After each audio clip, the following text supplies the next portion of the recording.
Эгер сиз чыркыраган чындыкты, жүрөккө жакын эмоцияны уккуңуз келсе, биздин модераторго жазылыңыз.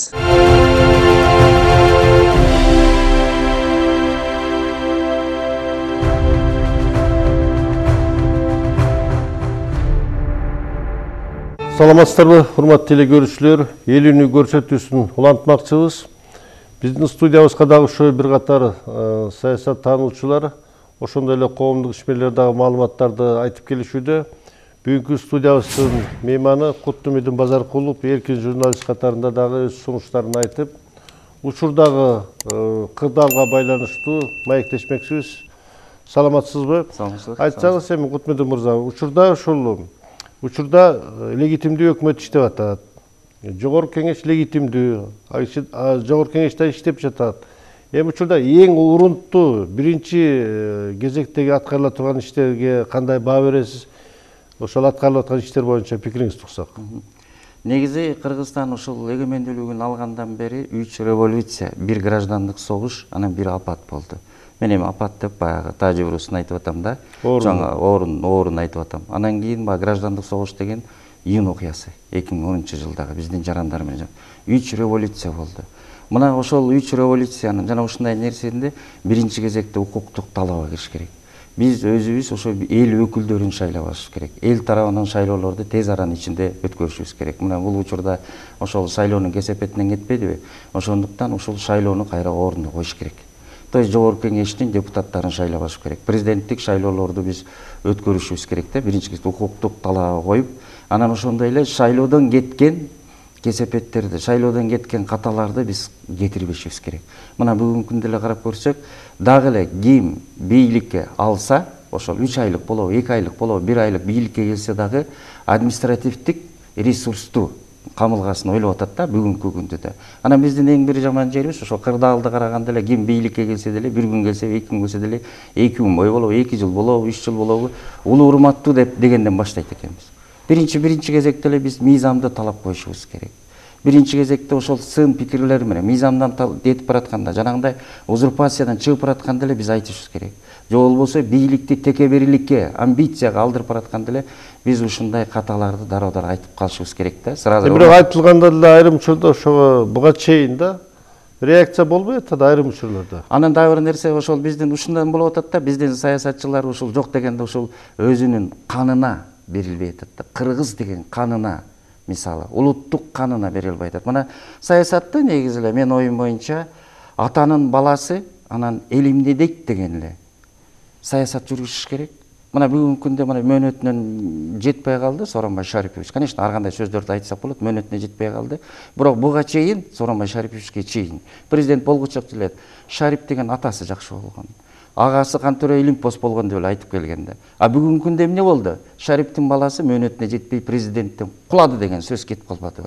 Ошондуктан биринчи кезекте атанын баласы, деги эле адам баласы, мен атанын баласы деп туруп атасын ойлой жүрүш керек экен да. Атамды уят кылбайт. Анан дагы бир нерсе эл эмне дейт. Мына бүгүнкү күндө эл эмне деп жатат.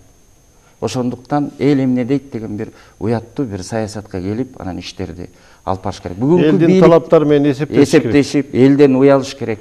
Элдин сөзүн алдын ала билип туруш керек. Бүгүнкү күндө дагы мынакей достору коюла баштады, өкүл балдары коюла баштады. Ушул дагы баягы административдик ресурска уже шайлоонун алдында кам көрүү болуп эсептелип атат да. Мына бул дагы кичине болсо дагы мына ушундан эл эмне дейт?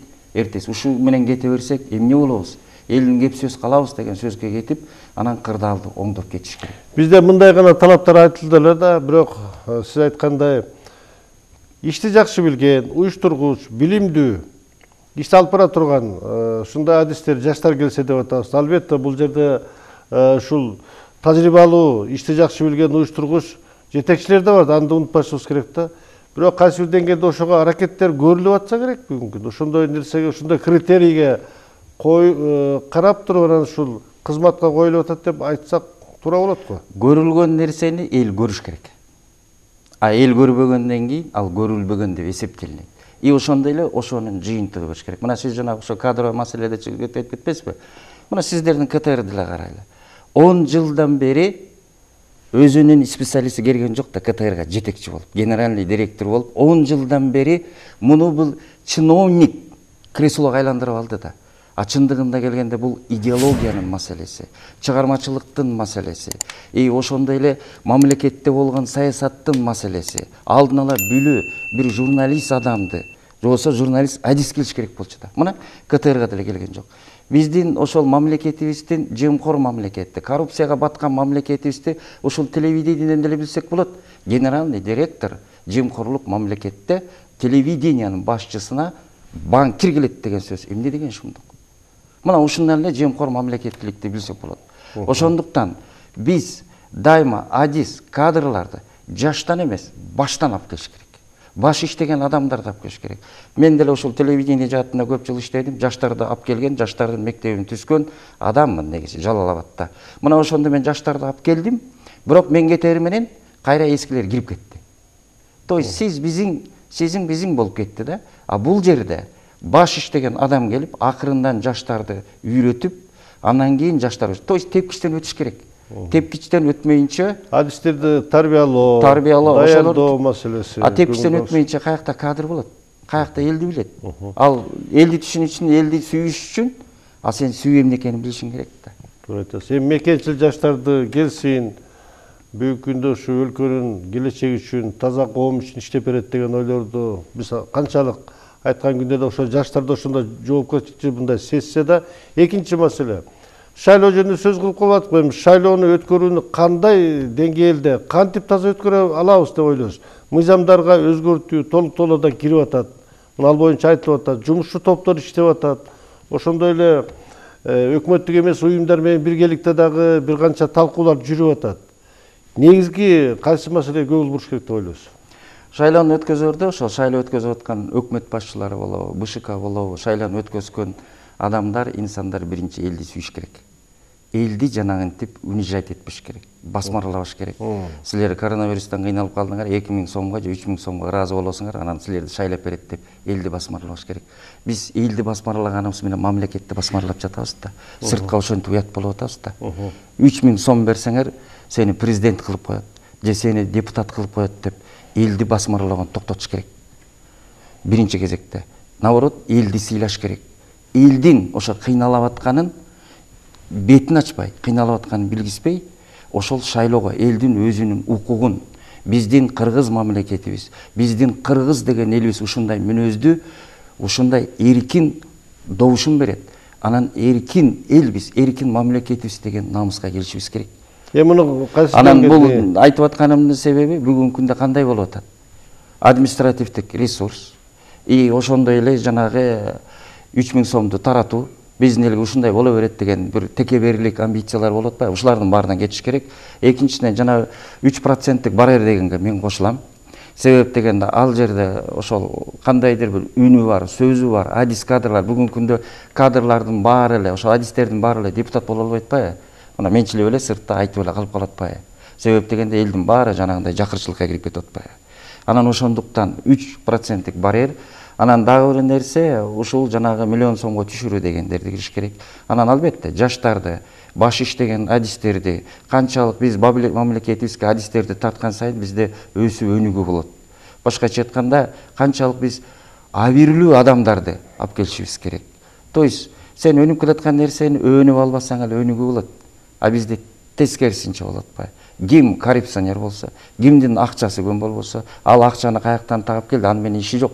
Депутат болосуң, болду, туруп бер, колуңду көтөрүп бер, а сенин бизнесиң тиякта сакталып турат. Эми бир нерсени айтайынчы мен, мына партиялык тизме менен деле шайлоого бара турган болуп өңдөнүп калдык окшойбуз. Ушул багытта партиялык тизим менен барганда кайсы бир деңгээлде мындай өзгөрүү болот деп айта аласызбы? Партия менен биз партиялык тизим өзгөрүү болобу, болбойбу деген маселе бүгүн болбош керек. Себеп дегенде убакыт тар. Биз бүгүнкү күндө укуктук талаага кириш үчүн, ошондой эле чет өлкөлүк башка мамлекеттер менен карым-катнаш болуш үчүн партиялык система менен биз эмеге киришибиз керек, шайлоого. Бүгүнкү күндө мен бүгүнкү күндө муну эл да түшүнүш керек. Муну да эл дагы түшүнүш керек. Анан турпар анан мен тарапкерлерди айтып атат элем. Азыр саясий ишмерлер өздөрү түшүнбөй атпайбы саясатты? Бири-бирин жамандатат, бирин жамандаткан экинчиси жамандатып чыгып атпайбы? А эл түшүнбөй айтып атат жанагындай. Бир мандатты деп атпайбы? Ага убакыт жетишпейбиз да. Бүгүн турган мыйзамды иштетип калышыбыз керек. Анан 2 айдан кийин Анан кандай мыйзам болот? Референдум өткөзөбү же дагы бир нерсе өткөзөбү? Аны ойлонуш керек. Убагында келгенде чечим. Убагында келгенде. Ал бир жылдан келет. Потому что экономикабызда бүгүн ыйлай турган маселеде турабыз. Туура айтасыз. Эми урматтуу телекөрүүчүлөр, мына бүгүнкү ушу көрсөтүүбүздө дагы шайлоо маселеси, ошондой эле учурдагы урунттуу окуялар боюнча легитимдүү өкмөттүн жасап жаткан иштер боюнча маалыматтарды уктуңуздар. Ушу менен көрсөтүүбүз соңуна чыкты. Саламатта калыңыздар. Эгер сиз чыркыраган чындыкты, жүрөккө жакын эмоцияны уккуңуз келсе, биздин модераторго жазылыңыз.